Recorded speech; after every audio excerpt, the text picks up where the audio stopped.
Do you also miss playing Super Mario, Contra, Duck Hunt, or other video games from the days of your childhood? Well, now you can play them on your iPhone thanks to the latest Apple update. The best part, no need to jailbreak your iPhone.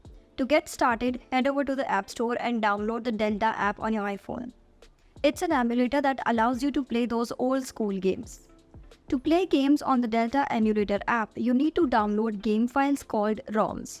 Finding ROMs can be a bit tricky. If you want to do it the right way, you can use tools like GB Operator to get ROM files directly from your own Game Boy cartridges.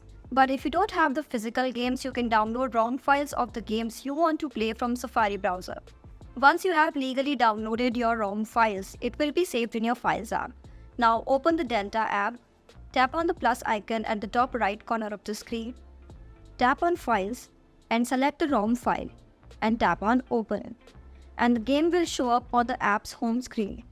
Tap on Start and enjoy playing the game. So that's it. If you have any questions, drop them in the comments and don't forget to like, share and subscribe.